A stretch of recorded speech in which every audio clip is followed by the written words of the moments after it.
We're now live, Chair. Thanks, Kirsty. Okay. Right. Welcome everybody to this CYP meeting on the 28th of February. And welcome to anybody who's viewing on YouTube. We've got a packed meeting tonight and with some very illuminating reports, which I'm sure you've all read. And as we have several speakers tonight, I wish to advise members that I will be rearranging the order of the items and we'll be taking the SACRA item first, then item 8, which is the EHNA report, and finally the safeguarding report will follow that. Right, could we have some introductions, please? Can we start with David? You're on mute, David. I know. I was just getting to press the button. Thank you. Evening, Chair. Good evening. Good evening, everybody. My name is David Veach. I am councillor for Ellen for the Labour Party. Okay. I'm David Gott, representing the Roman Catholic Diocese of Leeds. Thank you. Claire? I'm Claire Whiteley and I support the young people at Attend, so I'll turn my screen off in a minute because I'm just here to support Poppy and Ardell, who's just joining at this moment. Okay. Mike? I'm Mike Lodge. I'm the Senior Scrutiny Officer. Thank you. Brenda? I'm Councillor Brenda Monteith. I'm a councillor for Brickhouse Ward. Julie? Good evening, everyone. I'm Julie Jenkins, Director of Children and Young People Services for Calderdale Council. Sheila? I'm Sheila Hurst. I'm here representing the Church of England, apart from item 6 this evening when I change hats, and I'll be speaking as Chair of SACRA. Thank you. Deborah? Good evening, everyone. I'm Deborah Harkins, Director of Public Health. Amy? Good evening. I'm Amy McGarry, Senior Public Health Practitioner in the Children's and Young People's team. Thank you. Sharon? Hi, I'm Sharon Howard. I'm the head teacher at New Road Primary School. Louise? Hi, everybody. Louise Fletcher, Head of Safeguarding for Calderdale Integrated Care Board. Thank you. Becky? Yeah, I'm Becky Greenwood. I'm Public Health Practitioner in the Children and Young People team, Public Health. Thank you. Ian? Good evening, everyone. I'm Ian Ross. I'm the Professional Advisor for SACRA, so I'll be speaking with Sheila on the item later on. Thank you. Poppy? Hello, I'm Poppy and I'm part of Youth Council. Thank you. Councillor Tremaine? Hello, I'm Councillor Diana Tremaine. I am Councillor for Tobin and Deputy Chair of CYP. Thank you. Councillor Atkinson? Hi, Joe Atkinson, Councillor for Hebron and Lightcliffe. Thank you. Naomi? Evening all. Naomi Marquez, Public Health Manager for Children and Young People. Adil? Hi, I'm Adil. I'm also from Calderdale Youth Council. Thank you. Councillor Foster? Councillor Foster, Sorby Bridge Ward. Claire White? Claire? Sorry. I've been already. Oh, sorry, Claire. So I must be moving screen. Councillor Ashton? Hi, I'm Councillor Simon Ashton for Labour, Sorby Bridge Ward. Cheers. Thank you. And Julia? Hi, Julia Caldwell. I'm a Safeguarding Partnerships Manager for the Children and Partnerships in Calderdale. Right. Councillor Isot? Councillor Isot, do you want to just introduce yourself, please? She's just arrived, Chair. She still might be getting her system sorted. Right. Okay. Councillor Durrance? Sorry, Chair. Sorry, I was a bit late. I'm Councillor Durans and I'm the ward member for Ovingdon Ward. Thank you. Okay, right. Okay, do we have any substitutes for this evening's meeting, please? I've not received any substitutes or apologies for tonight, Chair. Thank you. Sorry, Chair. I've had a late apology from Councillor Khan, so Councillor Durans is making a late substitute entrance for us. Thank you. Members' interests. To remind members of the need to declare any disclosable pecuniary interests or other interests they may have in relation to the items included on this agenda. Councillor Foster, you've got your hand up. Yes, just to let you know that I also sit on SACRE. Thank you. Item 3, admission of the public. It is not recommended that the public be excluded from this meeting for the consideration of the items of business on this agenda. Item 4, minutes of the meeting held on 24th of January 24 to be agreed as the correct record and signed by the chair. Now, I understand Councillor Wilkinson has got some changes to this, which is on page 6, there's a change at line 8 where it says there had been an early inclusion partnership, should read there had been an education inclusion partnership. And at line 11, he advised that there was a business improvement district bid, should read had been a bid placed.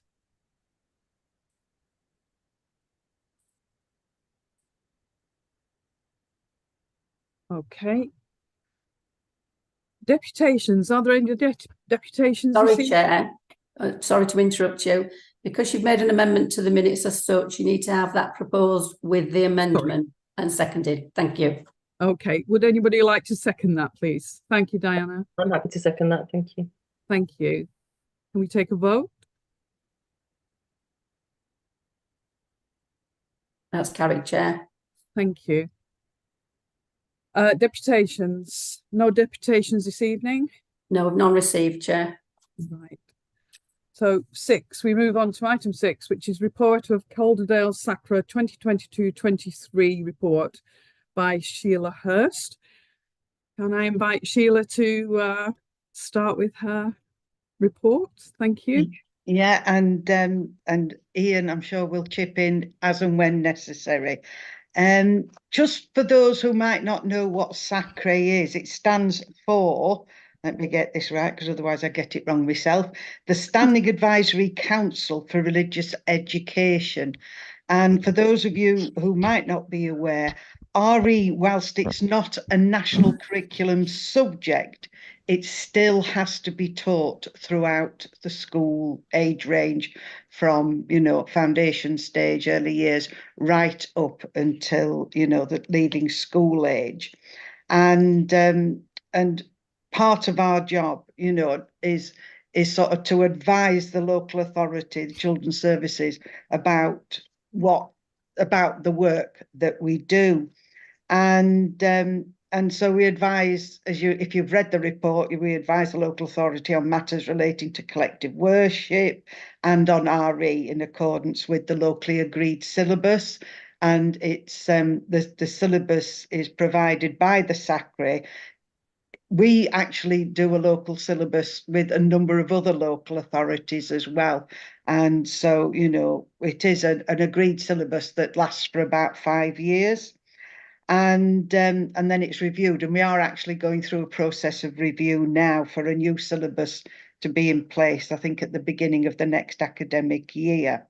And on SACRE, it's made up of 4 committees, even though we work as a whole body, that includes representatives from the Church of England, councillors, teachers and faith representatives. So if you've read the report, you'll have read what the statutory duties of SACRE are, and they're around monitoring RE provision and producing the annual report for the Secretary of State, to monitor and support collective worship, to agree determinations, that is schools that might want to withdraw from doing collective worship. We produce the agreed syllabus, as I've just said, and we support RE in schools through training and resources, which for us is provided through Ian, our consultant, and Pennine Learning. And we're very, very grateful for the support we have on SACRE for the work we do, because, you know, without them, we'd be lost, I'll be quite honest. And for the report for 22-23, you've got to remember this report runs for an academic year. So we're already halfway through the next academic year. So we have to be careful. We're discussing last academic year, not this academic year. And we have to have it produced by the 31st of December. And it includes lots of areas about the work of SACRE and the council, the provision of RE, etc. And what our priorities were last year was to provide updated guidance and toolkits on a number of key areas. And for us last year, it was RE, you know, different sections of RE, celebrating diversity, and about MSSC, if I can say it right, and fundamental vital values. And we did produce a lot of updated guidance, and that's always published on the SACRE website. So for things like an effective RE teaching, model RE policies, sharing the journey, that is about sensitivity to faith. And we do have an RE award, and work has begun on a suite of celebrating diversity audits as well. And what we found is that through producing this guidance, we have a reduction in the number of queries from schools, and we've seen an improvement in Ofsted inspections in, you know, when RE has been inspected in this last year.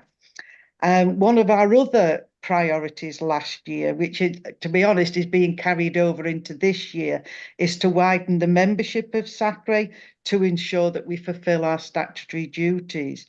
And, you know, when we looked at the census figures for Calderdale, we adjusted the membership accordingly. And we've got full membership of Committee B, which is the one for C of E representatives with the support of the diocese.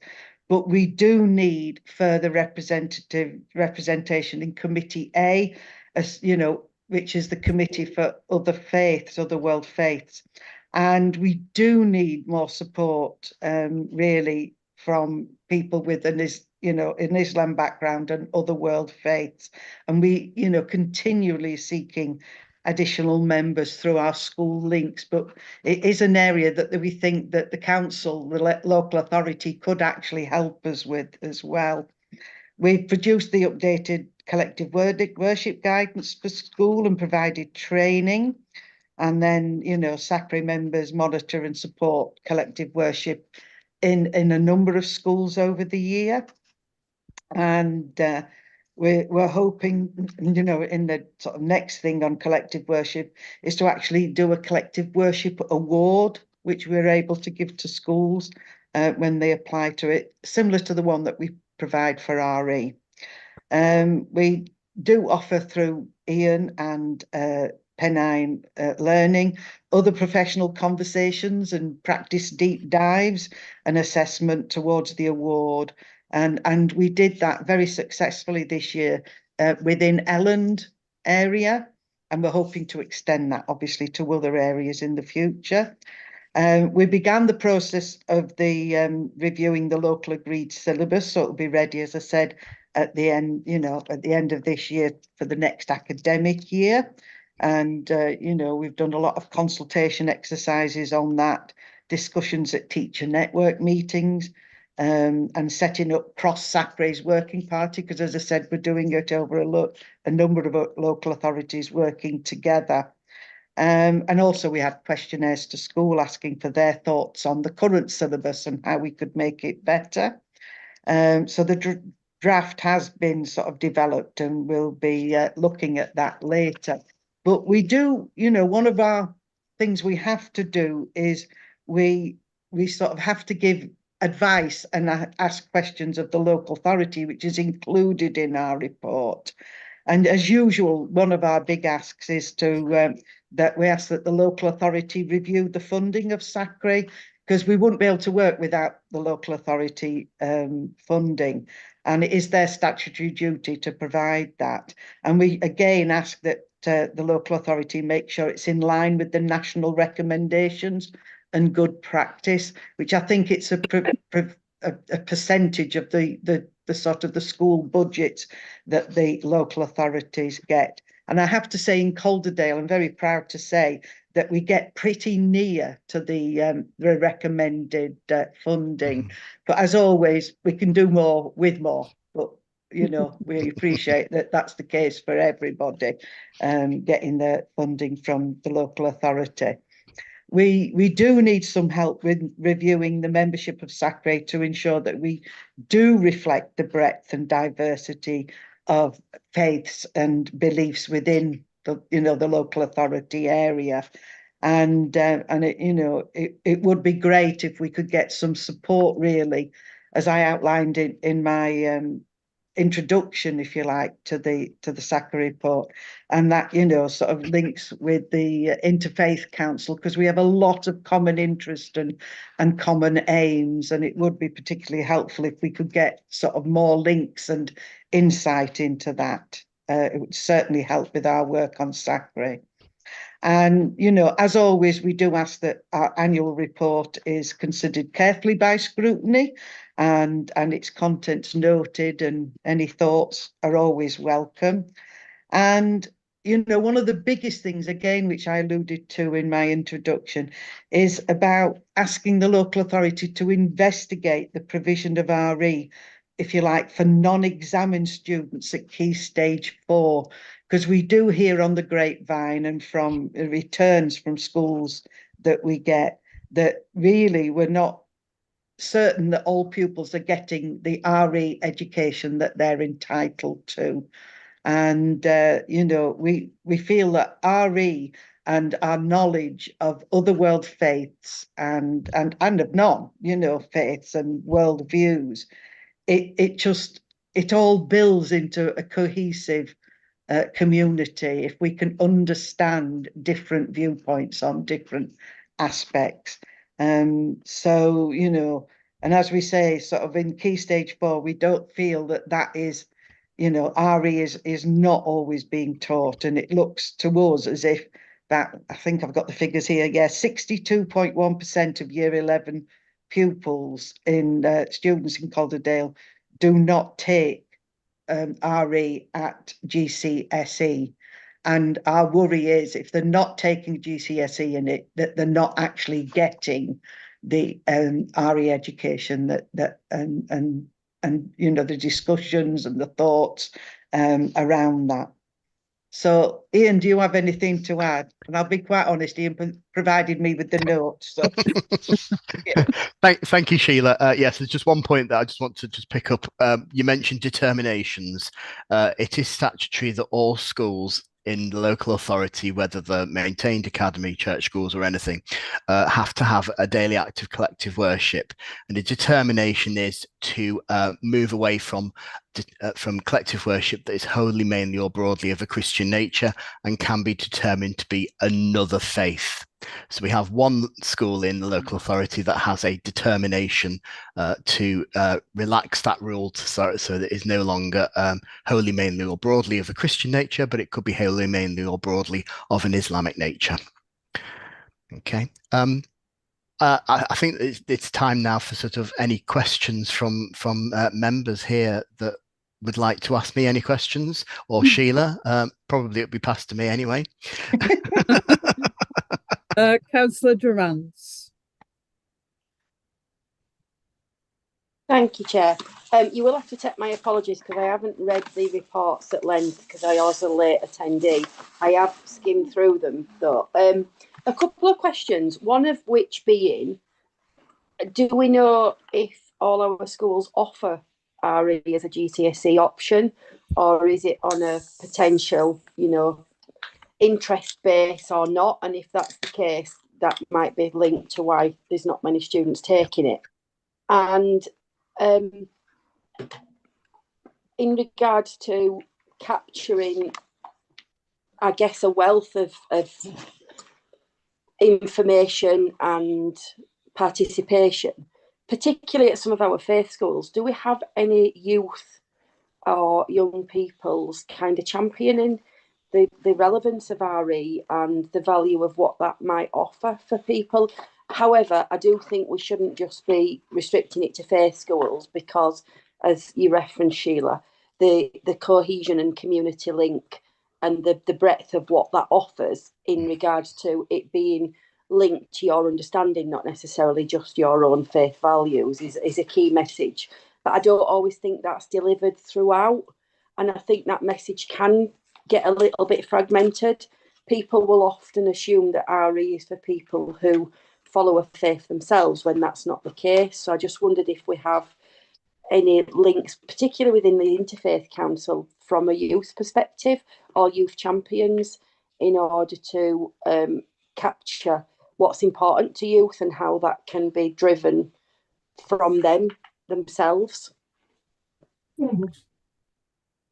Thank you. So first of all, I'll take the data and not knowing about what schools are offering in terms of RE at Key Stage 4. Obviously, we don't have an inspectorial role as SACRE, so we have to rely on data that we receive. Now, the data coming into the local authority this year was quite late arriving. It was too late for us to publish. We have actually had that data now. And I can say that there is, I think, 8 schools offer an RS GCSE. 1 school offers RS short course GCSE. There are 3 schools that I know don't offer any RS GCSE examination. It works out that, as I say, about 62% of pupils are not examined in RS GCSE, and it's those 62% that we're kind of worried about because we don't know what the provision is in terms of those schools. So we were hoping to investigate that with council blessing through questionnaires and working with the cluster officer for the secondary network, for the secondary cluster, to kind of remind schools that it's a statutory duty and please let us know, what you're doing for RS for non-examined GCSE, non-examined Key Stage 4 students. In terms of youth representation, we used to have a youth SACRE, but unfortunately, funding being as it is, we can't fund a youth SACRE anymore. It used to meet sort of concurrently with the SACRE meetings, and we had youth representation on there. Unfortunately, we haven't been able to run that. We have got plans though for the future, looking at a young ambassador scheme. One of our SACRE members is also a colleague of mine in Pennine Learning. He's just recently working in Tomberton High School. He's just achieved the National REQM Award, which is a gold award. And one of his things is to develop a kind of youth ambassador scheme, which is reaching out to other schools as young people to sort of share faith and share understanding. And I'm sure that could morph itself into a youth SACRE. Thank you, Ian. Adil. Thanks. So I was just wondering, for the RS and a locally agreed syllabus, for those that don't do like GCSE RS, for the is there anything with the syllabus for like Key Stage 4? Because I didn't even know that if you didn't do GCSE RS, there was religious studies education in Key Stage 4 anyways, if that makes sense. So I was just wondering what a Key Stage 4 syllabus looks like um, for RS. And also leading on from that, there are some schools that have kind of done away where they've linked it into PSHE, and I was just thinking, is that part of what SACRA's done? Is that something SACRA, is it something that they think should be taken forward, or should it be done separately? Because I can see the positives and disadvantages of it. But what some schools have done is they've kind of had students do GCSE RS as a short course, and then what they've done is they've kind of split the time, so it's PSHE like in 1 or 2 terms, and then the other term they do like a GCSE short RS. And then also like when I was looking at the graph for the RS amount of people taking it, it had something about a combined course, and I knew what the full course was because I do that, and I knew what the short course was, but I didn't know what the combined course was. So RS combined. So I was just wondering about that. And also, like you talk about collective worship and how that should be done in a majority of schools. My only worry is in like the last consensus for Calderdale, like the amount of people who were, for example, not following a religion went up from 28 to 42. And my only worry is I don't know whether this would bring people into learning about different faiths and things. So I was just wondering a bit about that. Okay. Thank you for that. Sorry, my internet sort of disappeared at the beginning of your question there. In terms of non-examined RS at Key Stage 4, we provide a number of units of work. In the new syllabus that we're providing for September, there are detailed plans to help teachers at Key Stage 4 teach RS on a weekly basis. Now that, unfortunately, with the number of specialist teachers at Key Stage 4 in secondary schools, that's probably going to fall towards form tutors and things like that. So we're trying to make sure that there is quality RE provided through the detailed planning that we're providing. So there are 14 units of work at Key Stage 4 that schools can use then to help teachers teach it. There was a question about collective worship. And yes, it is statutory, but what we do with our collective worship guidance and our latest collective worship guidance is around about making sure that that collective worship, although wholly, mainly or broadly of a Christian nature, is also inclusive. So it's inclusive of all people of all faiths and people of no faith. So it's the guidance is around sort of, making it as realistic and accessible to all.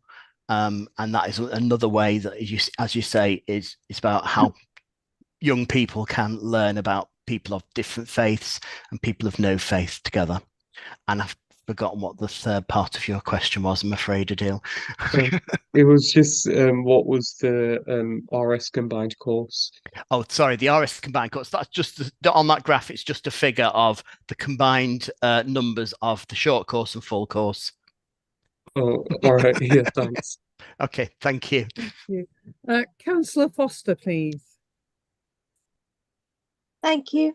The report makes, as always, very interesting reading. One sentence did jump out of me though. On page 9 of the report, under the standards and monitoring heading, I'm slightly alarmed to read that a few secondary schools seem to be unaware of the requirements to follow a syllabus, citing the national curriculum or we are an academy. I don't know quite what to make of that one, to be perfectly honest. How have they missed the memo on this one exactly? I mean, I don't know if you can even answer that, to be honest, but I thought I'd mention. Thank you, Dot, for that comment. Yes, I think schools do sometimes miss the memo, and you've got to remember that the questionnaire that we sent out may not have always been filled in by somebody in the know. So we have to be very aware that, when we send a questionnaire out to schools, that it's not always the person who knows all the answers who's filled it in. And so we have written to all schools to remind them yet again that it is a statutory responsibility of all schools to teach RE, whatever the status of that school is. And yes, we've also reminded them that it is not part of the national curriculum, that it is locally determined. I think there's one bit that Sheila missed out in her introduction, and that was SACRE is the statutory body that the local authority has, but actually this is the only subject in the curriculum that is taught within schools that is actually the responsibility of the local authority. It's not the responsibility of the government. It's actually the responsibility of Calderdale Council. So in one sense, this is Calderdale Council's syllabus. This is Calderdale Council's teaching of RE. Okay. But thank you, Dot. David, very quickly, please. I'm conscious we've got two quite bulky items. Thank you, Chair. Evening, Ian. Long time no see. I know, long time, David. Hope you're well. I was going to say very quickly, how does SACRA fit in with SIAMS or SIAMS? Is it an alternative to it? How does that work? No, SIAMS is an inspection framework that is used for any church that is a church school. So SIAMS stands for the Statutory Inspection of Anglican and Methodist Schools. So any VC school or VA school within the Church of England is also inspected through SIAMS. We link with the diocese on this because obviously we provide support and training for schools that are VC, VA schools. And we also provide them with some support and training to get them through their SIAMS inspection, but it's actually the diocesan responsibility, the SIAMS inspection. Roman Catholic schools have something called a Section 48 inspection, which is exactly the same thing. Okay, brilliant. Thank you for that explanation. Cheers. Okay. Well, thanks very much, Sheila and Ian, for your report. And we'd like to move on to the next subject, which, as I said, is going to be item 8, which is the annual electronic health needs assessment of children. Public Health Manager, Naomi, please, could you start us off? Absolutely, thank you, Chair. I've brought some colleagues along with me this evening. So Oh, we're losing you, Naomi.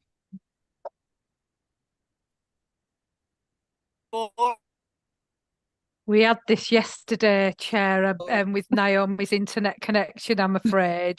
All right, okay. Can somebody take it up on her? Let's take over. I think what Naomi was doing was giving a bit of an introduction. I'll just quickly introduce. So you will know, I think.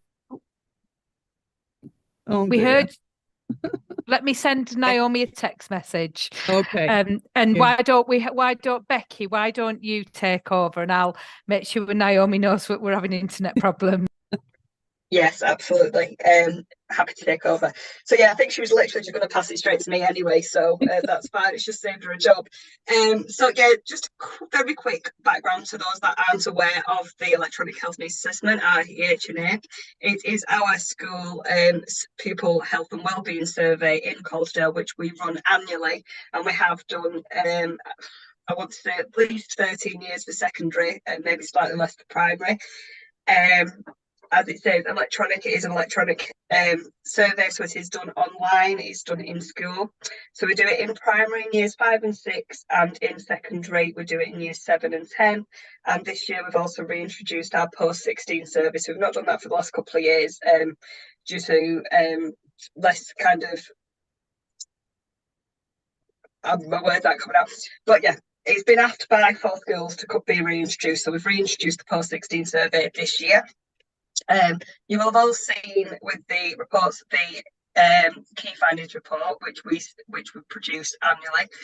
In addition to that, the schools do get their own school level results, and they'll use this to kind of action plan to identify any emerging needs. And also, as a local authority, we use the results then to support and understand the health and wellbeing needs of our children and young people. And this enables us to ensure that our prevention and early intervention across the system is right, and it enables us to flex to meet those needs so that we're not just doing the same things. What we're doing is right for our young people. You will have seen from the key findings report, and if you've seen last year's, what we've had is a bit of, well, we've had a downturn very much so in our emotional health and wellbeing responses post-pandemic. And unfortunately, we've not seen a change in that as we'd have hoped as yet. So you'll see in the report, we compare against pre-pandemic, so 2019, and we do the previous year as well. So pre-pandemic, we just compared to the previous year and see how we are. But now we want to make sure that we're kind of getting back to that pre-pandemic levels. And sadly, at the moment, it's not looking as though we are, but we're not as bad as we were, but we are getting better. But we're not where we want to be, not by a long shot. One of the key things that kind of jumped out for me was the worries question. So we do a proportion of those that worry all the time about something, and the proportion of that is still higher than pre-pandemic, and it's not seeming any better. The picture we see for that, we put the top 3 worries, and the top 3 worries have remained. I mean, I've been doing the AHNA since 2017, and the top 3 worries have stayed the same since then. So this even though it's quite a testament to the survey, really, that we are seeing the same things and we're not seeing different things year on year. But sadly, it is the same thing. So you'll see it's the worries of tests and exams, of being embarrassed and things like that. We also look at our risky behaviour. So in the survey, it's kind of a healthy, happy, safe kind of model. So we look at our healthy behaviours, so our lifestyles, healthy eating, physical activity levels, how we're doing with that. But then also we look at the emotional well-being, and then we move on to kind of the risky behaviours. So our smoking, our vaping, our alcohol use, and things like that, which brings me really nicely on to introduce my colleague Amy today, who's going to talk around the work that we're doing around the risky behaviours. Thank you, Amy. Thank you, Becky. I think I might have the same problem as Naomi with my internet. It's a bit patchy at this time of night when the house is full of children and such like. So apologies if I break in and out. So as Becky said, part of the results of the AHNA identify things around risky behaviours, particularly around vaping, smoking, alcohol use, etc. And we've seen an increase in the number of people trying vaping, particularly. I believe the smoking ones have gone down slightly over the years, but the vaping ones certainly increased. And we know where children have sort of lower self-esteem, they're perhaps likely to take more risky behaviours to please themselves, to please other people, to fit in, etc. So it's really important that we have the resources available to schools to be able to support with those. So I've been working on particularly starting with a vaping offer for schools, working with partners such as Trading Standards, the police, our commission services, and the fire service to produce a vaping offer of universal and specialist resources for schools so that they can access teaching, learning for those children. I'm putting it together at the minute, it's not finished. But the hope is that schools will be able to identify what their needs are, and there'll be the appropriate resources available there for them, tailor-made to their requirements in their schools and what their students' concerns are. This has been done in with consultation with schools at various points, and the results of this. I did do a little bit of work around the consultation on creating a smoke-free generation and tackling youth vaping. I attended one of our schools. I asked a few schools if they wanted to do a response for it, and one was particularly keen. So we're on a bit of a tight timescale with that pre-Christmas, but I went out to a school and spoke to the students about that consultation, and we went through all of the questions that were in the consultation and got a school response put together for that consultation. We thought it was really important that young people had their voices heard in that, so I was quite happy to do that. Once I've got this vaping offer together, it's hope we will extend that out to other areas of concern. So, for example, nitrous oxide use, alcohol, drugs, etc. Once we've got a package that works for schools, we can extend that to other areas of risk-taking behaviour. That kind of brings me on to what people are actually doing in schools, and Sharon Harwood. Right, hello. So I'm the head teacher for a primary school in Sorby Bridge. We've been carrying out the ENHA now for a number of years. historically, we used to have a lot of response that would indicate issues around things like dental hygiene, where the children didn't go to the dentist, and sugar kind of intake and all of the dietary type of things. But over the last couple of years, what we've seen is an increase in issues surrounding the well-being of the children. And a little bit like what Becky and Amy have said, some of the questions, the response have been quite significant. So I think there's a question about, I feel useless at times. And we've had, you know, an increasing number, especially of our girls reporting, you know, about concerns over that. So we, as a result of our action planning from the results, we now run wellbeing weeks in school where the children are actually learning strategies to support the mental health. And it obviously links with the National Wellbeing Week. So we're using support from external agencies, such as Time Out with Healthy Minds, and the children are now talking a lot more about you know, issues that is concerning them around, you know, in primary school, they still worry about the SATs, even though we try our best, you know, but, you know, they do have anxieties around tests and feeling different. So obviously what we've done is we've actually wanted to look at everything that we're doing in primary schools on an ongoing basis. So Calderdale launched their Healthy School Awards, and actually it linked into a huge amount of work that we were doing for the emotional well-being of our children with things like the wellbeing weeks. We'd obviously already started looking at nutrition and healthy diets. And one of the other things that we'd started, which was post-pandemic as a result of the behaviours that we were seeing in the classrooms on the return to school of the children, where they were really struggling to focus in lessons, they were very distracted, they weren't engaging, they were finding it difficult to sit and work on sustained tasks. So what we did is we started building in physical activities in their learning. So we're what is known as an active school, and our teachers incorporate active learning in all of their planning, in all types of lessons. So this isn't just a PE focus, this is active points in their maths, active points in their literacy lessons. And so we focused on the benefits of physical activity and that supporting your emotional well-being.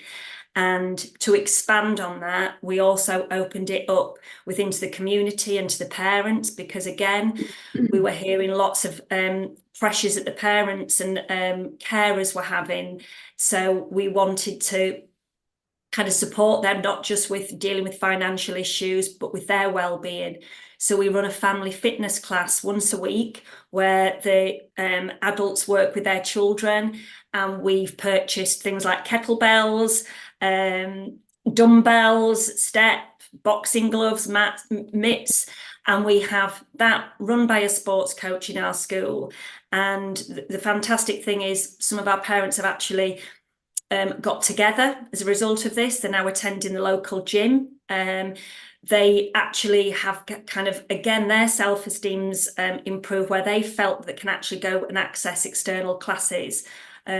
So this is a lot of work that we've been doing, that the framework from the Calderdale Healthy Schools has helped to as kind of pinpoint, identify what we should be doing. And as a result of that, we actually achieved gold in all of the areas and became a platinum school. So that's a bit of a snapshot of what we're doing at New Road. Sorry to jump in, but Sharon, you're a diamond school, not platinum. Congratulations. Right, Naomi. I'm gonna have another go at speaking. Can people hear me now? Yes. I was going to say the same thing as Becky. Actually, we had to create a new Healthy Schools Award level for Sharon because of the exceptional work that New Road do to promote and support the health and well-being, not just of pupils but of the whole school community, as Sharon spoke about there. So I wanted to reference that. Sharon was on Look North a few weeks ago, talking about the fantastic work that they've done to achieve that Healthy Schools Award. The other thing that I was going to say before I handed over to Becky and before my internet connection went down was just by way of context. We know that, as Becky said, since the pandemic, we've seen that marked downturn in children and young people's emotional well-being. When we brought the H&A results last year, that led in part to a member-led review group being established with the aim of doing a deep dive, I suppose, to better understand the emotional wellbeing landscape of children and young people locally. And I just wanted to comment really to the board on how valuable that work has been. I found it really valuable personally, working with and working alongside members. And I know that the schools and the other partners who members have spoken to as part of this review have really valued the opportunity, not just to talk about the challenges and what's going wrong, but also what's going right, what's going well, what our strengths are locally, and also their ideas on how we can further strengthen our collaborative and partnership working. So I just wanted to, given that came out of the H&A report last year, I just wanted to bring that full circle to say how valuable our partners have found working with members and being involved in that review. So thank you to everybody involved in that. Thank you, Naomi. Could I just ask a question to Sharon, please? How much support has the school given, or how much support the school is having to provide to parents currently? So we have a full-time learning mentor in school. So which, because we're seeing changes of behaviours in school, some of those behaviours of the children are also happening in the home, and a lot of our parents are struggling with those. So our learning mentor identifies any behaviour that parents want to support with, but she's also been trained in supporting with financial aspects. So a lot of our parents find it difficult to fill in applications, things like universal credit. So we're now having parents, and we formed a lot of trust with our families, so they do feel that they can come in and talk to us about these things, and housing issues. So parents are very open, and they are struggling with their own mental health needs as well, because a lot of them don't work, so they are kind of stuck in the house. They're not doing things. They can't afford to do things. What we're trying, we set up like coffee mornings. So we have a mental health worker, and the parents will come in. It's kind of it's a little bit of kind of trust, I suppose, that we've got with our parents, that they will come and sort of just share. So we will do things on a bespoke level. The family fitness was something that we didn't expect it to, maybe some of the things that came out of it. So like friendships were forged, and I like that, a lot of parents who didn't really socialize are able to kind of have those friendships now and do things outside, of their children's parties and things like that.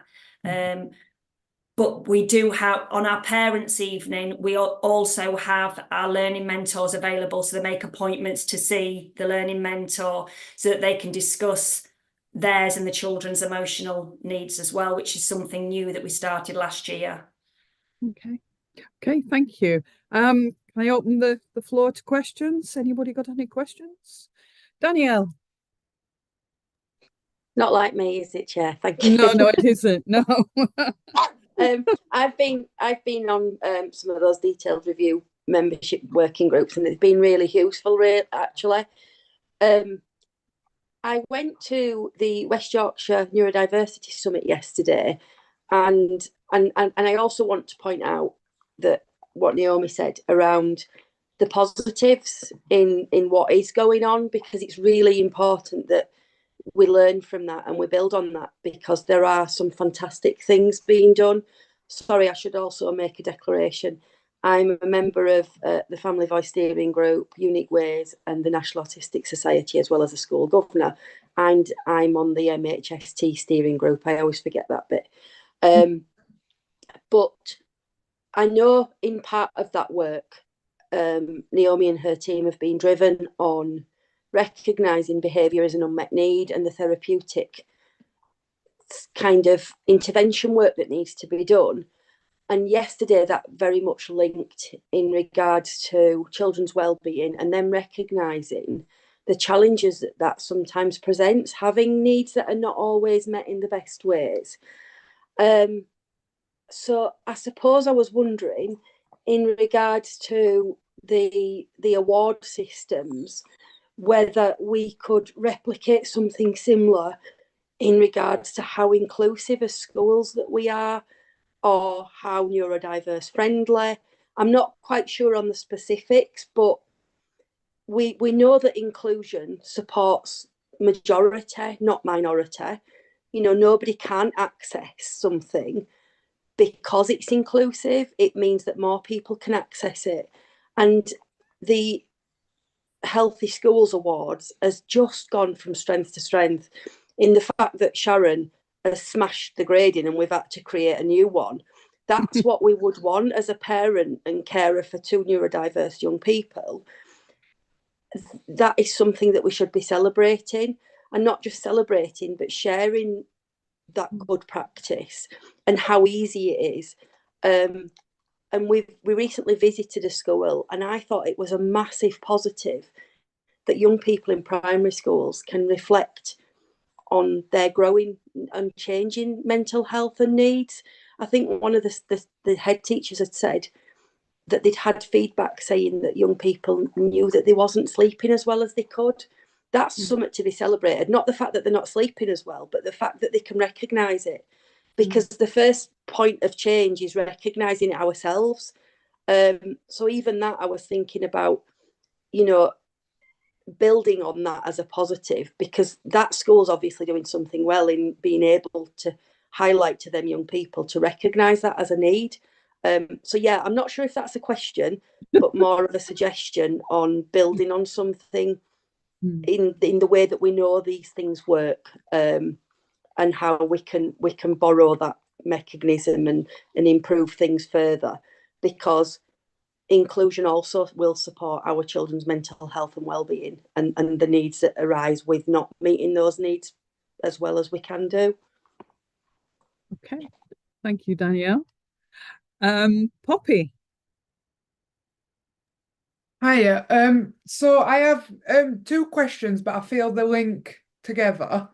The first one is about substance misuse around the nitrous oxide and vapes. So when I were at school, we touched on substance misuse, but obviously everything changes so quickly, and new substances such as balloons that are easily available to young people.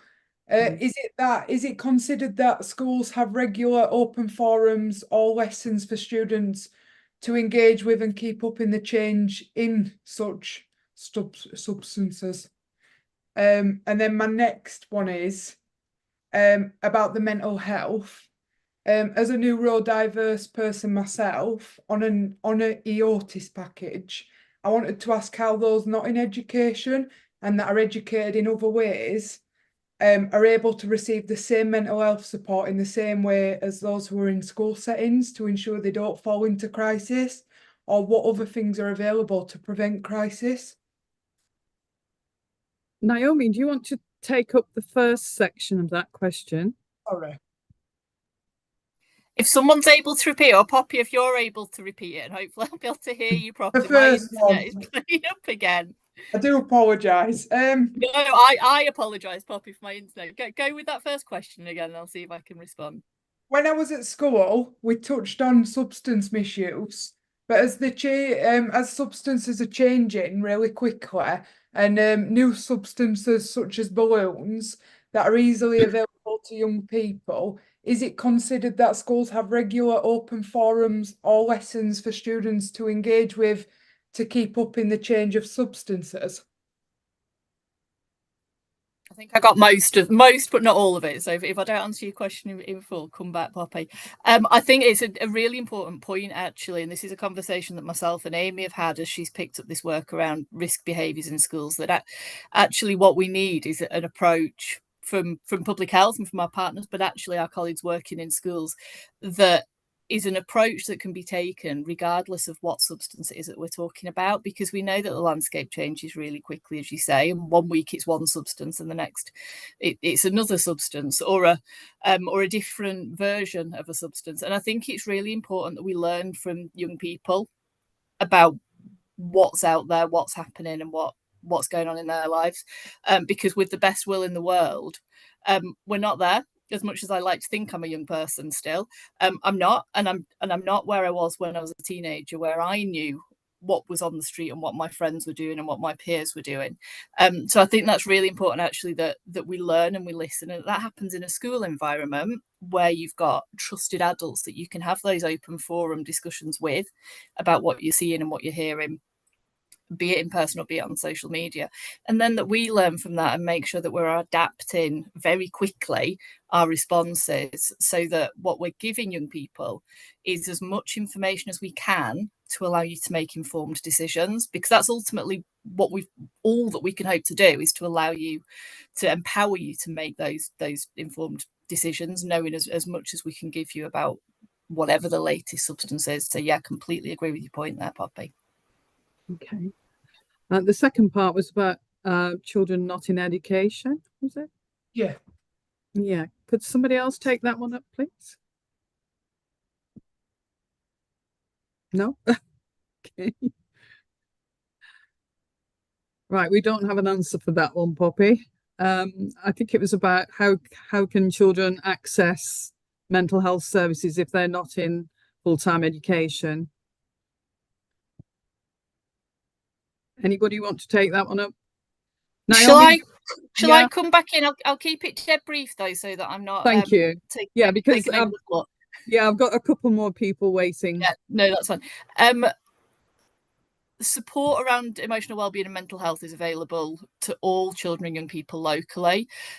Within the next month, we're going to be launching a digital platform that will bring together on one website, essentially, access to all the support that is available locally to support young people and those people who support them in or out of school, to be able to access the support that is right for them.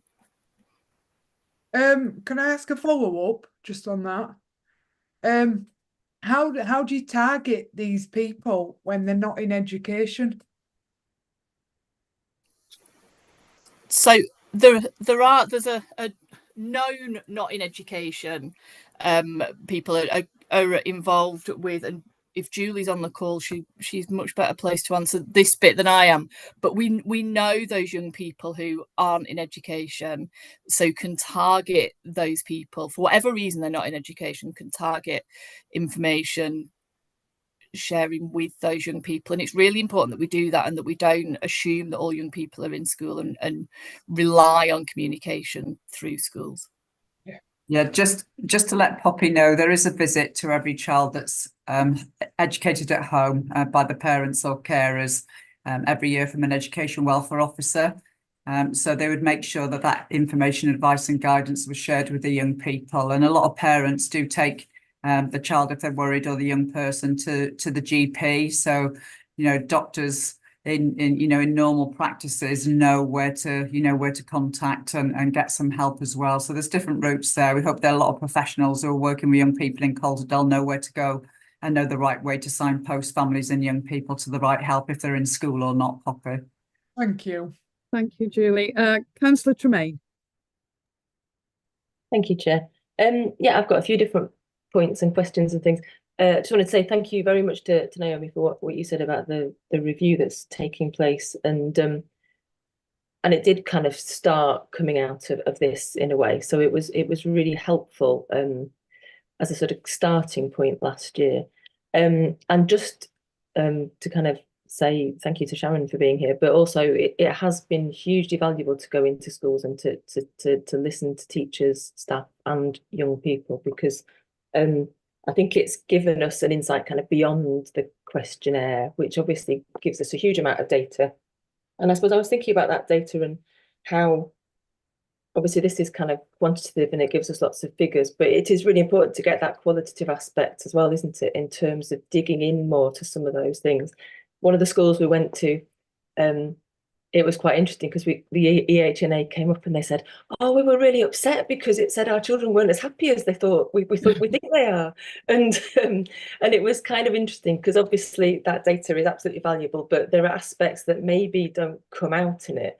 And I was thinking a little bit about the healthy schools side of things and how that will hopefully kind of impact on some of this data going forward. I hate the term going forward, but I've just said it. So, I was thinking as well, is there perhaps something that we need to look at in terms of adapting some of the questions or some of the ways that we can capture some of that data so that we get a little bit more kind of richer information to capture what's going on? Like, you know, obviously in Sharon School, there's amazing stuff happening, but this data perhaps doesn't capture all of it. So that was one point. And I'll just make a couple of quick points as well, if that's okay. One that I was really interested to see in the secondary data that the self-esteem figures had improved, which seems quite strange compared to the other things. So that's kind of interesting. I don't know. I don't think there's much to say about that, but it was intriguing. And just as I kind of got to the end of the secondary data, one of the things that was a little bit concerning was perhaps around online safety and kind of just increasing concerns around extremism and that kind of thing, which perhaps links a little bit to our next item on the agenda, possibly. Yeah. But yeah, I don't know. Any thoughts about that first point I was making? Would be really interesting. Anybody like to take that up, please? Becky? Yeah, I'll come in there. So yeah, I mean, we have a core set of questions that we've had for a long time, and we keep those questions purposely and they're all standardized, validated questions so that we can do that kind of comparison.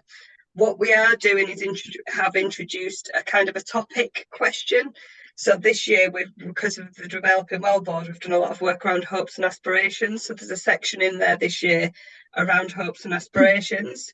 So going forward, I'm saying this phrase we don't like to say, if we identify something, there is an option that we could use, decide on a topic and do that and kind of deep dive.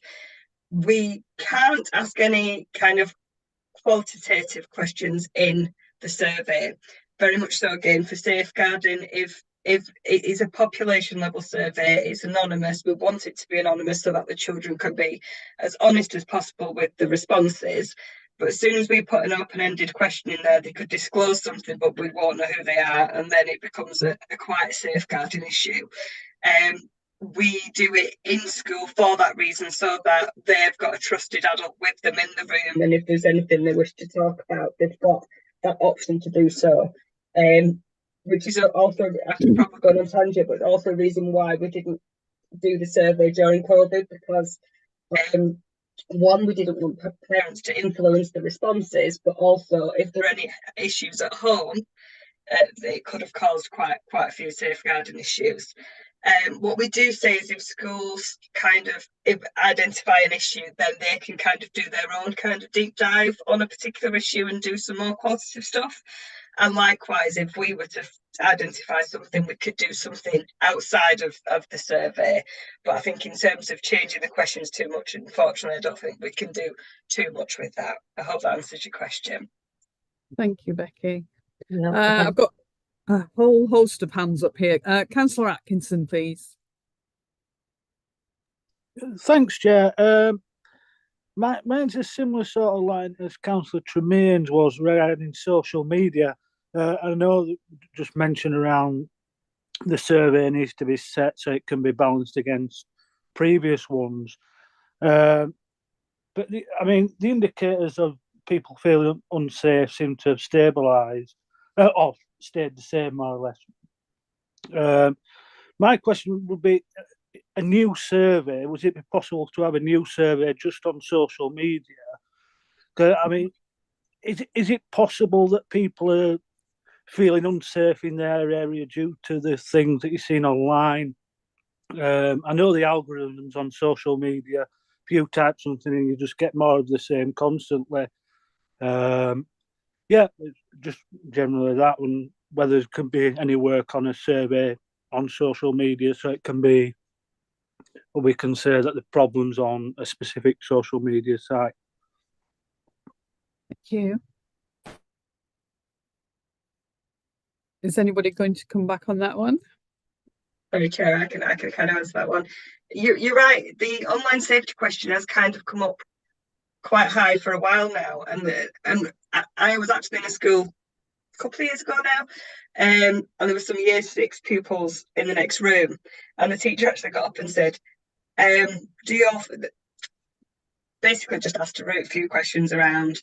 Do you speak? Who do you speak to online? Only if we know who they are and all this stuff. So it was kind of unsure whether the online safety was actually coming out because they were aware of things that were unsafe online rather than they didn't feel safe.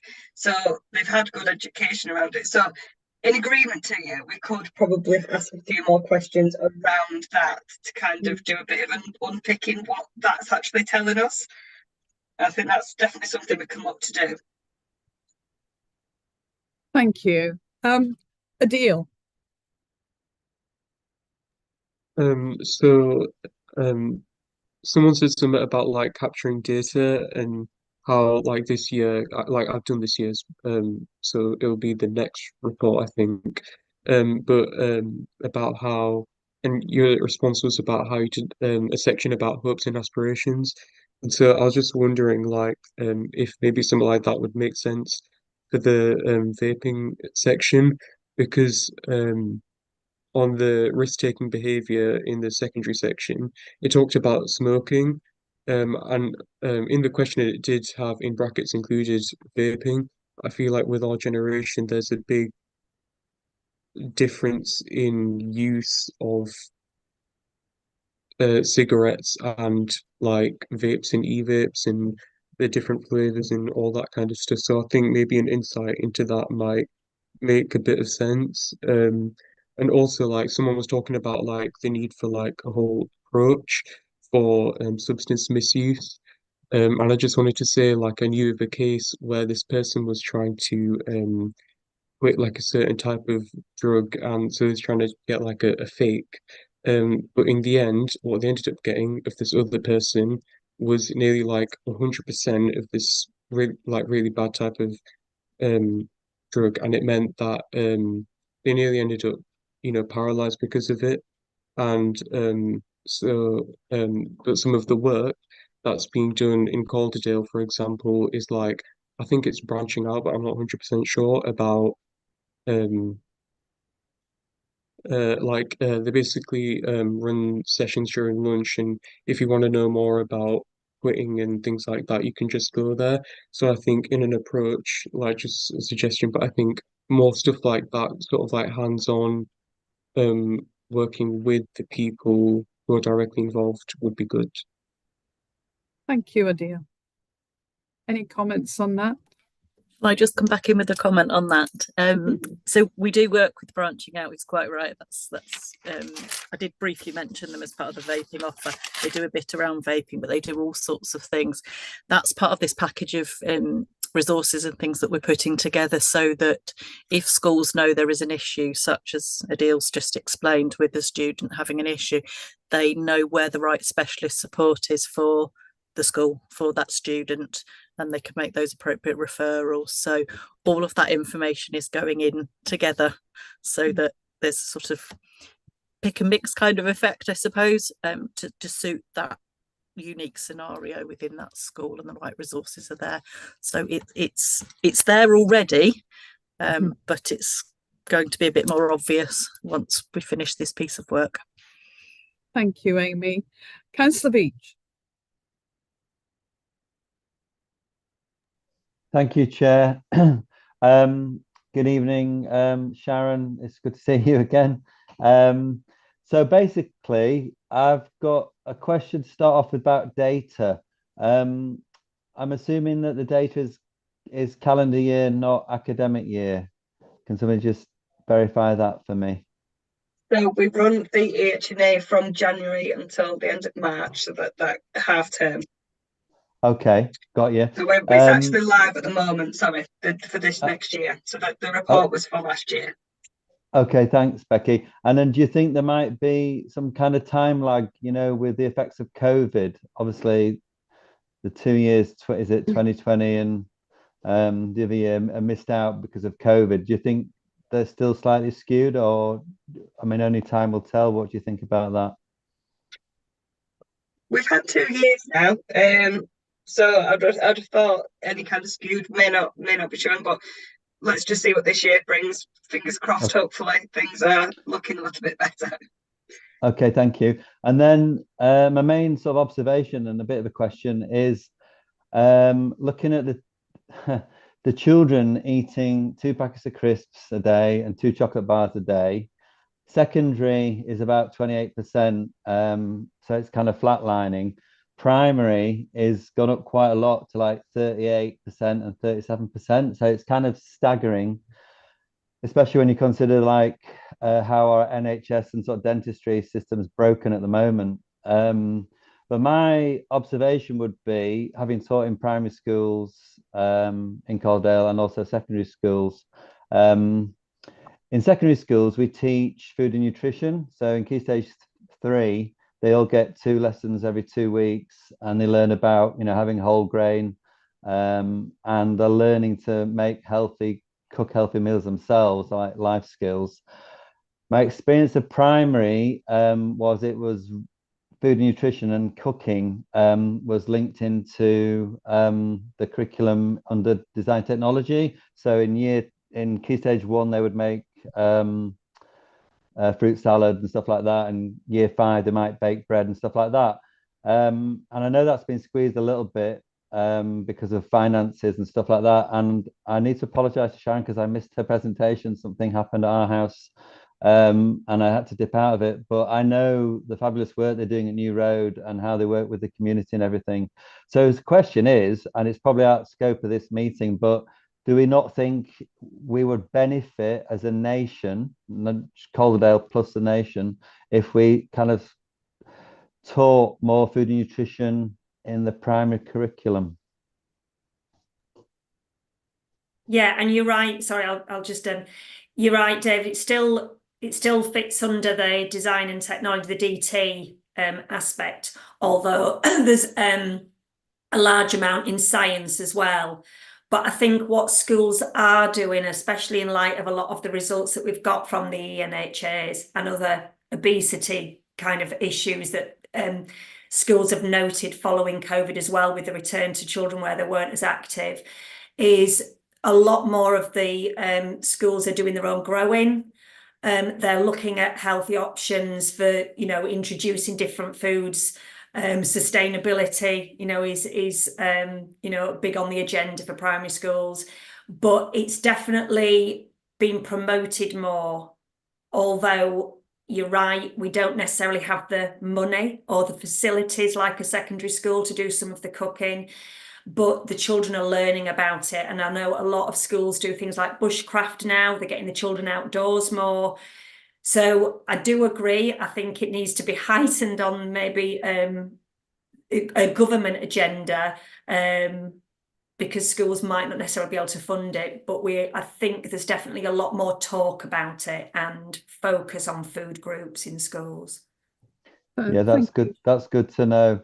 It's just like I had an email from a mum. A year 8 girl had gone home, and the mum, after a 12-hour shift, had come home to the year 8 making her a vegetable pasta bake, which we'd done in school. So I got a lovely positive email about it. But I suppose they're a little bit young, aren't they, at primary, to go home and help the mum cook. But that's yeah. I hear what you're saying. Thank you. Thank you, David. Deborah, I'm sorry you've had to wait so long. Don't worry. Bring Councillor Foster in first, Councillor Prashad, and I'll come in as a sort of a wrap up, because I know Naomi's internet is struggling again. So just bring me in after all the council have finished, and I'll do a little bit of next steps if that's okay, and answer some of the other points that I've heard. Thank you. Dots. Thank you. Yeah, I'm just looking at the I mean, the results of this are always fascinating, and quite concerning in some ways. I mean, the amount of kids that have tried cannabis or seen their parents really drunk or don't feel safe for one reason or another. How much information is there on the survey about support? I appreciate the value of this survey being anonymous, and it absolutely should remain that way. But do you include indicate, sort of phone numbers for people for young people to contact if they don't feel safe, or if they want help to tackle an issue that they're really worried about, or if they just want to talk to somebody in confidence about their concerns, all of that sort of stuff? Because I think it's really, really important where they've identified an issue and said that they're having this issue. I mean, if they're worried about, I don't know, extremism or being encouraged to adopt extremist views, where do they go to get help with that? Where do they go if they're concerned about something? Is that information contained within the report? Can I come in there, please? Yeah, sure. So yeah, as we at the start of the survey, they're kind of given an intro and reminded that there are things that may concern them throughout, and a reminder to speak to a trusted adult. It currently, I believe, as it closes, goes to the Open Minds website. That will now become the Family Hub's website. So once they've completed the survey, because it's online, it automatically takes them to a link to another website whilst everyone else is completing, and that will go to the Family Hub's website, which has got all the kind of sources of information and support and links to all that. So yes, there is, and there is that reminder. Obviously, it's the best we can do, but yeah, there is that. Okay, thank you. Can I just ask a quick question or two? The physical activity in primary statistically lower than previous on top 5 activities. Could this be due to lack of provision locally?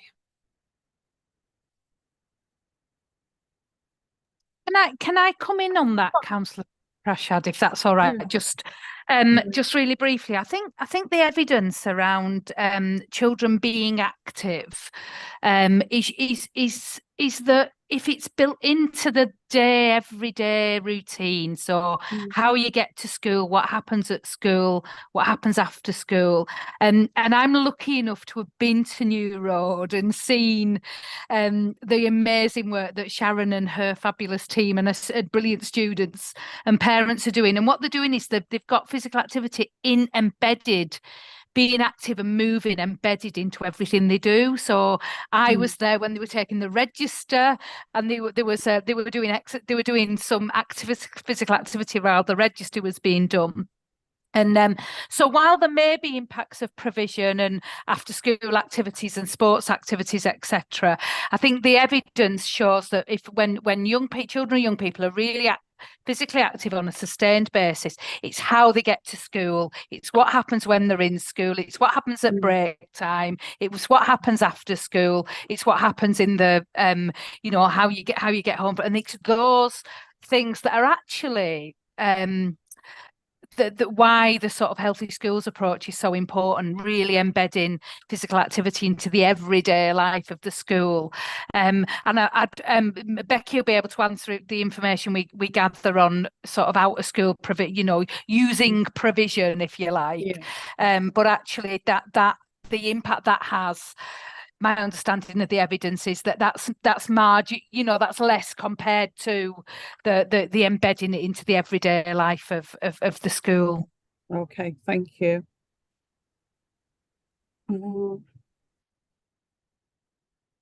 Going on to drugs, on the secondary schools, would you say it's easier to obtain for pupils at secondary school? And there's a section called Other, which is up from 53% to 59%. Can you just tell us what or where the other is?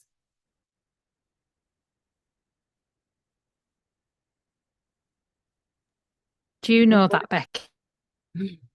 No. Okay. I was just having a quick look at the data just to remind myself, but no, because we haven't unpicked that. That'd be from insight from young people, really. That would need to unpick that. Yeah. Okay. Fair enough. Thank you. Naomi. Just on that, and again, I don't know how well everybody can hear me, but I think this speaks to what Councillor Tremaine said earlier about this is the start of the insight, and then there's a whole other bit of insight, and where we get lots of responses for an other, they're the bits that we need to be unpicking ourselves, and that schools will do work to unpick what those things are. And I think a lot of that is this ever-changing landscape, particularly around substance use. Yeah. Okay. Thank you. Okay. Have we any more questions? Deb's, your hand's still up.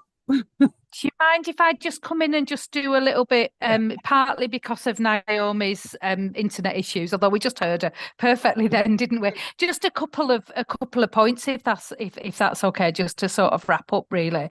I think a few things I'd want to comment on. I think firstly, the survey, the Schools Health and Wellbeing Survey, it serves us, it serves schools, it serves you, it serves all of us, and Naomi and I were only speaking yesterday about us needing to keep it reviewed and keep it relevant and keep it important. So while Becky's absolutely right, there's a balance to be struck by keeping the questions the same so we can look at change over time. It's also really important, and this conversation has been so useful to get a sense from you about what matters and what you'd like to understand. So we will be keeping it under review, keeping that balance between carrying on some questions, but also thinking about what new information we may need to gather. We have got a bit of an opportunity with that because as part of all the work we're doing to really join up healthcare and wellbeing support for children and families, really through family hubs and through some other of the integration work, is we're developing we've got very close to launching a digital offer, very much focused on family hubs, but plus other stuff as well. And that will enable us, I think, for us to be using that as the vehicle for doing the EHNA, but also potentially an opportunity for us to gather other insight, the sort of insight that Councillor Tremaine was talking about, so that we've got the survey and we've got the number crunchy bit and the quantitative bit, but also we can gather some insight as well and get some of that richer information. And I think that's going to be really important as we move forward, because that rich information, the answers to most of the questions that you've asked us are about actually listening and engaging and hearing from young people, aren't they? Children and young people themselves. And then the other sort of thing I wanted to mention really is the second stage of that sort of digital work that we're doing is a single point of contact. That really is really at the core of our family hubs offer, which is enabling people to sort of access, have a single point of access for a wide range of support. That would include the support that we've talked about, that young people completing the survey might need, but also sort of connecting schools and professionals and counsellors and young people to the support that's available in a very easy and simple way. So that's very much about the sort of the public health support and some of the health and care support, but we're also working with Julie's team, the early help bit of the system, so that the early help bit of children's services is part of that single point of contact as well. So it's very clear where we get into the front door, the children's social care front door is really joined up with that. So just wanted to mention those three things, but the survey is your survey. So thoughts about the things that we need to start to gather, the way we need to develop it, the way we need to improve it, are really useful. And the feedback we've had today has been incredibly helpful for that. So thank you. Okay, thank you, everyone.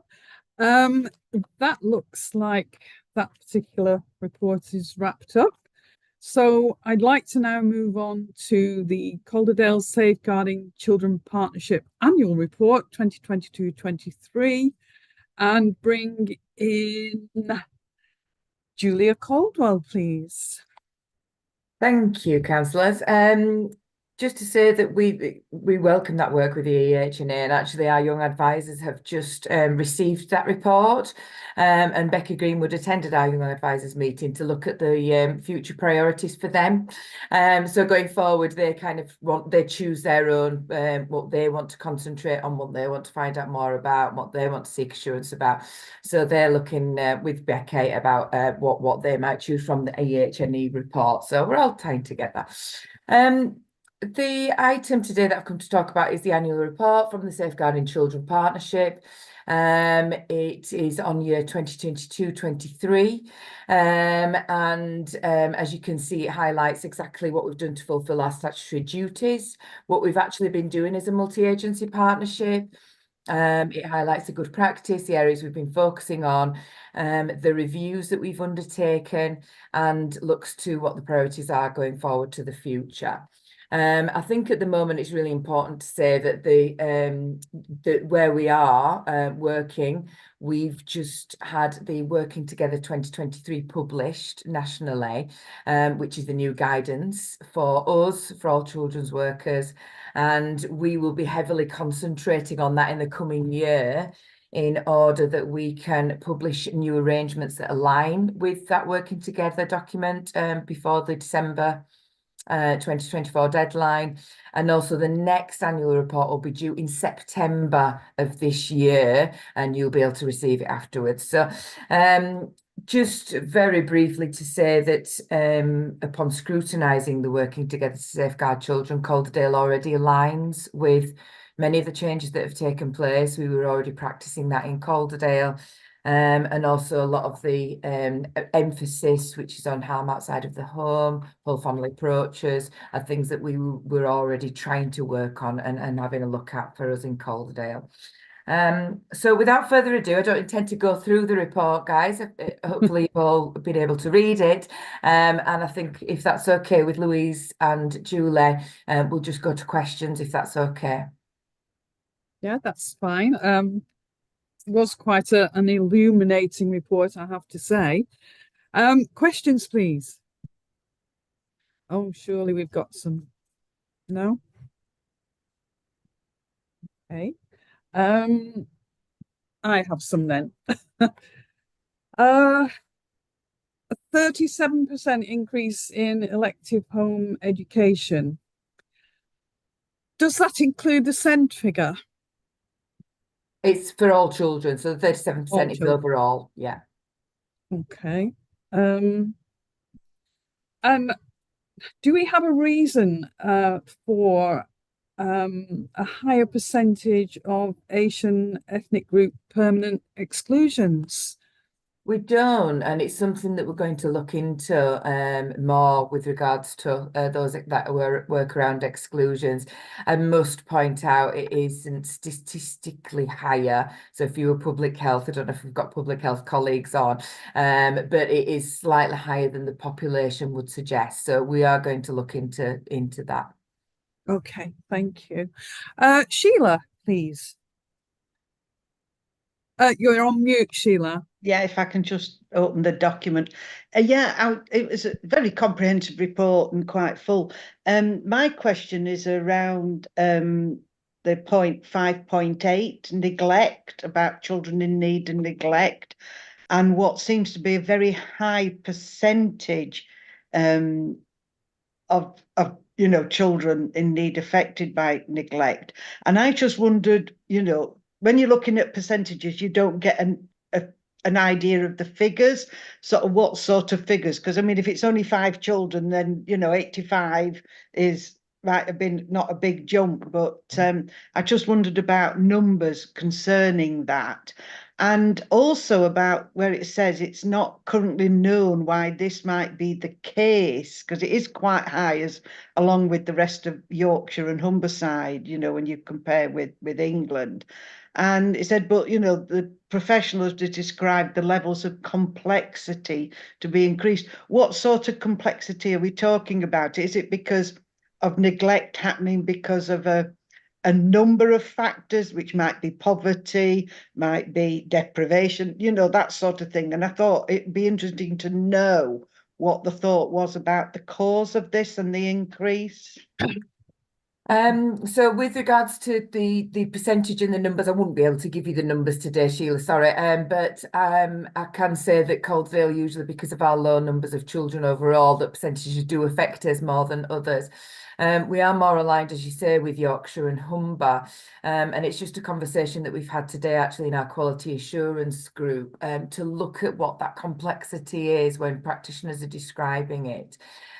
Julia Jenkins may want to come in more about that, but just to say, in the next couple of weeks, we're actually launching the new neglect strategy for Calderdale for practitioners. It'll come alongside a whole host of tools to use for practitioners to use to identify, to look at the impact of poverty, to look at neglect in adolescence, actually. And I think that's where some of the complexities coming into this with regards to older children. So yeah, Julia, I don't know whether you want to take up this point around the levels of neglect cases. Yeah, thanks, Julia. We do work with around 3,000 children at any given time on early help plans, children in need plans, child protection.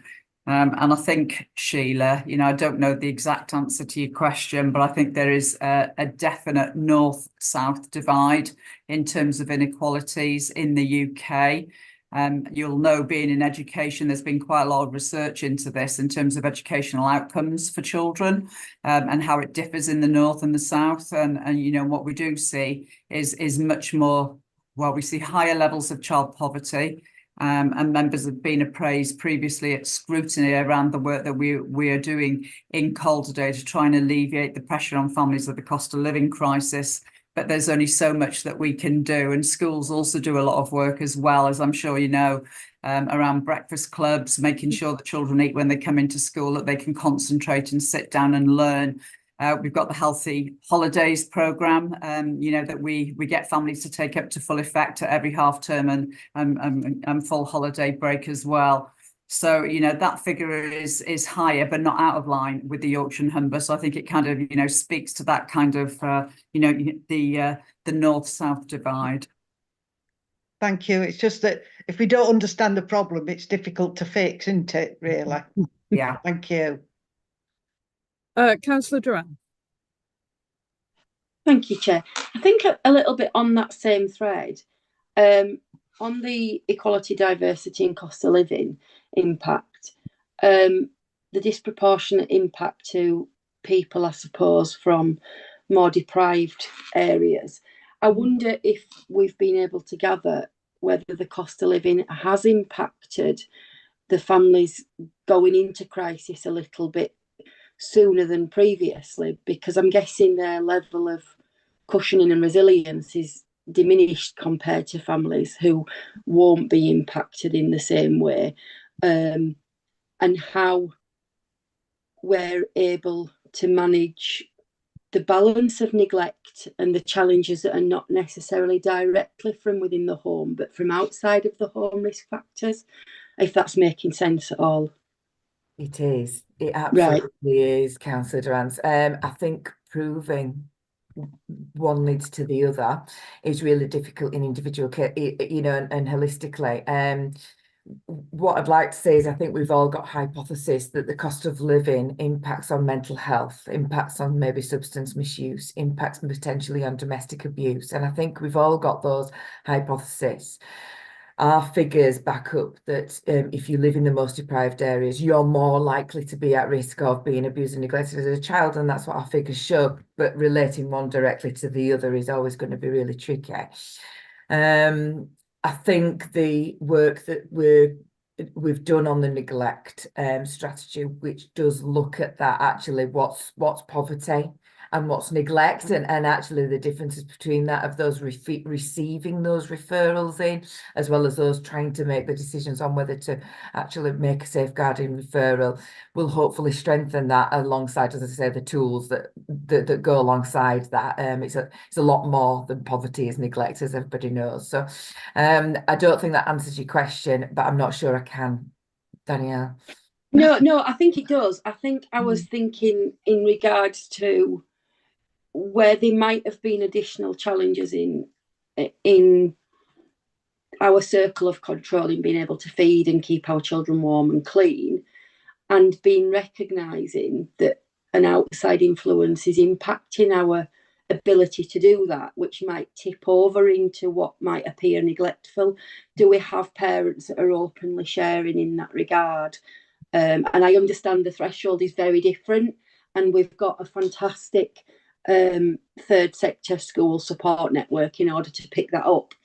But the one thing, particularly in regards to areas of increasing need, and I think you highlighted it, Julia, actually, their resilience is extremely good, and I think they've dealt with that for many years, because of course they've had to rob Peter to pay Paul and manage with very little. But I think that longevity of compounded need means that all our resilience is tested, and then potentially that might have increased substance misuse, mental health issues. So I think I was asking, is it tipping the scale more than we expected, or are people being able to reflect on that? But yeah, I'm not sure you will have the answer, sorry. No, we did do a piece of work actually asking organisations specifically about that and about the impact and actually is the cost of living crisis, how is it impacting on your service, the demand, the types of demand, and we did that across adults and children's services actually. So that particular, there were some examples absolutely coming through, Danielle, of not being able to cope and actually new families, you know, who you might not have seen before, of not being able to be resilient and coming for more help. But as a whole, again, I don't think I can answer it, but we did get examples, absolutely, Danielle, of that. Thank you. Thank you. Are there any other questions for Julia? Yes, sorry, I've got one. Go ahead. Can I? Yes, of course. Thank you, Chair. It's on the report, it's section 7. It's not, I mean, I'm sorry to bring it up really in some respects. It's talking about child death actually, but it says causes of death, and then it says of the cases reviewed, 12 had modifiable factors. So I think I understand that. And these have been identified kind of below. But there's a word I've never heard before, consanguinity. Yeah. I can see smoking is modifiable, maternal obesity. Can anybody explain to me what that means in that context there, please, folks? Yeah, so consanguinity is where the parents of a child are related, sometimes first cousins. So that's what the consanguinity means. Right. And actually, there is a story behind this. And for those that remember Councillor Colin Raystrick, he used to ask questions about this.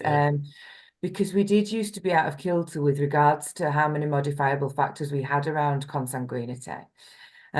So we did a piece of work, and this up and down the country was the case, that people weren't counting the same.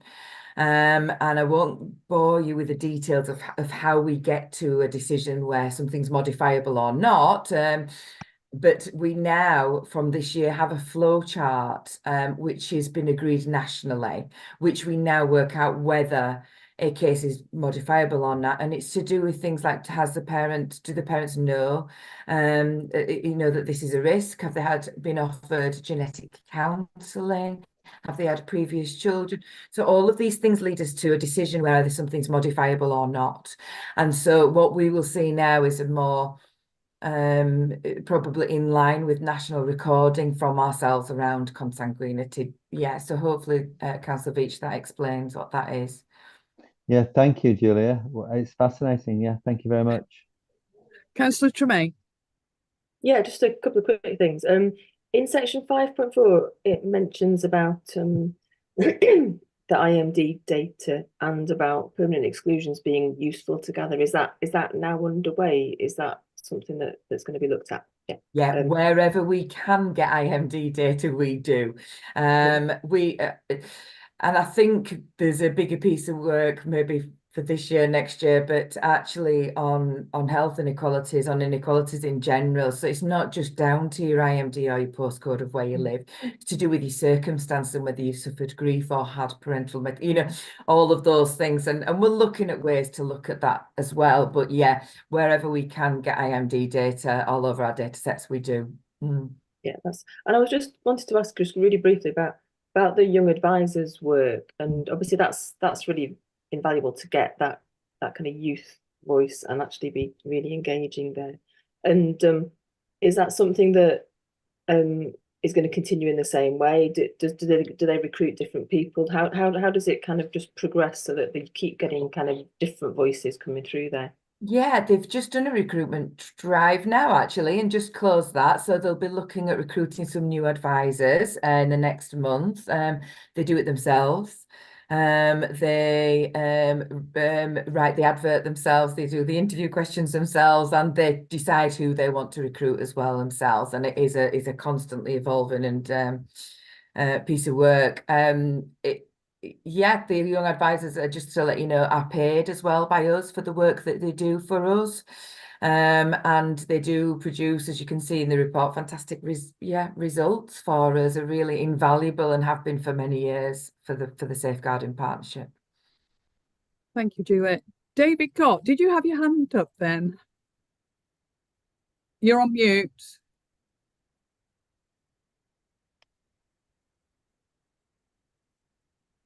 You're on mute. No.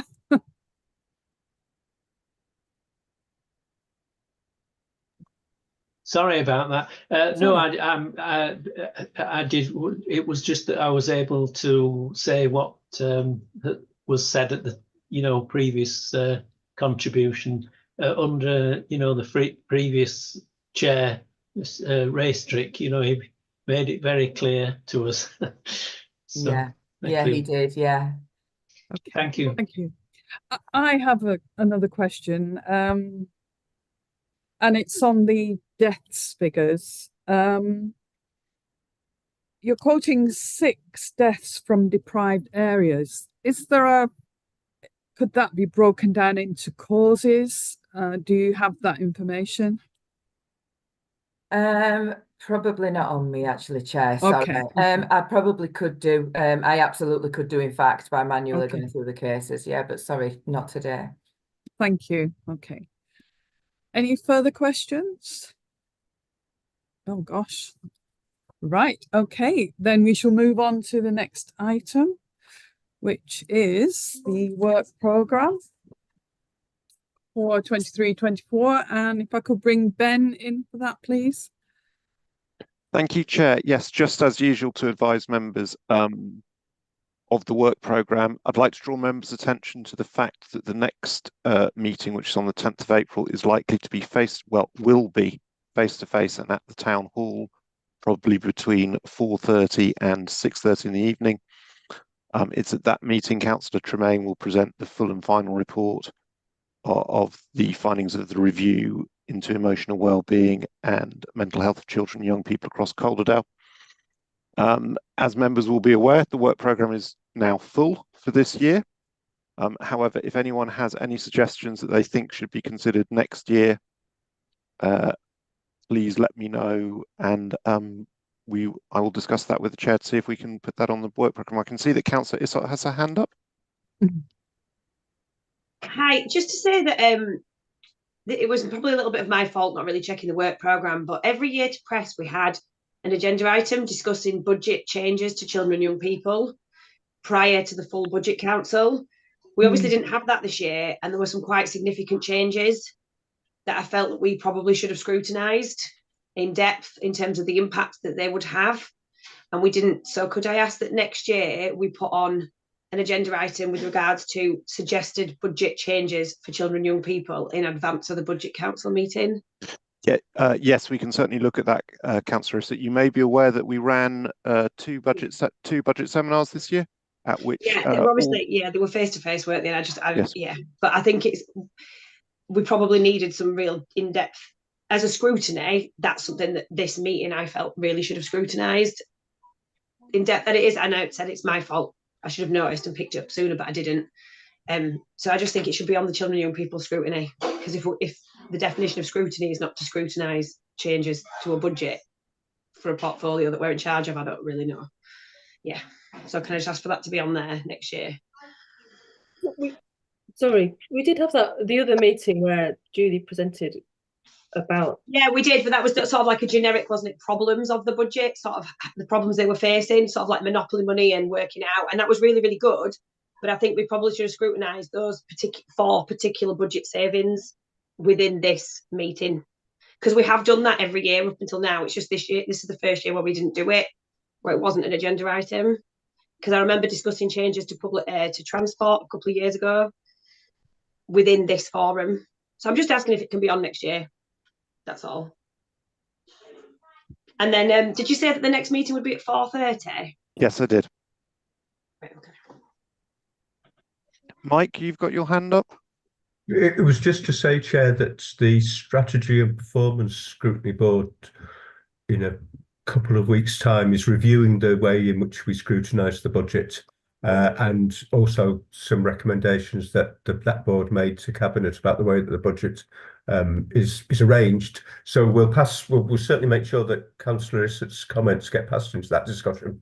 But Ben will remind me of the date because it's gone out of my head now. But anyone's welcome to either attend online or and contribute to that. But we will make sure that Councillor Issett's comments are fed through. Yep, 13th of March, and I've made a note of Councillor Issett's comments, and I'll make sure that's passed on to the chair of the Strategy and Performance Scrutiny Board. Okay. Any further comments at all? Does the local elections on, is it the 2nd of April? Does that 2nd affect? of May. Sorry. Oh, 2nd of May. Yeah, right. Does that affect any programme, you know, the schedule of timing of any of the meetings? Yeah, we've discussed this particular the next Children and Young Persons Scrutiny Board with Ian Hughes, the head of Democratic Services and Legal Services for the council, and it's okay to have this particular Scrutiny Board meeting. Okay. All right, thank Good. you. And it's late day tomorrow. Okay. Okay. Right. Before we sign off, I just wondered if I could ask Julie how the Ofsted inspection went. Yes, thanks, Councillor Prashad. I'm sure many members know from full council that we had Ofsted in to do a full inspection of children's social care. So that's right from early help all the way through to care leaving over the last 2 weeks. Ofsted finished on Friday. I'm not able to share the actual graded judgments yet, but I can tell you that the inspection went well and the outcome, we hope, is positive. But Ofsted have to go away and moderate, they call it, and look at everything they found and make sure where they think we are is right. Because of the local elections on the 2nd of May, that the publication and yourselves as scrutiny members getting to know the outcome of the inspection is unfortunately going to be delayed until after the local elections have taken place. It's going to fall in the pre-election period. So yeah, it's positive, which is nice to share, but that's all I'm afraid I can share at the moment.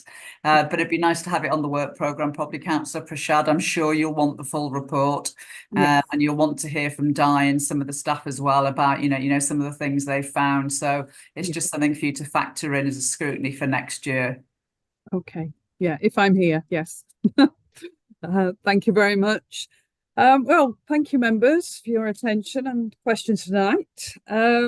Two very interesting and absorbing topics. So, without further ado, have a good evening, everyone, and good night. Good evening. Thanks very much, everyone. Bye. Thank you. Bye. Thank you. Good night. Good Good evening, night. everyone. And thanks, Thank Sheila, you. for your report. Thank you. Thanks.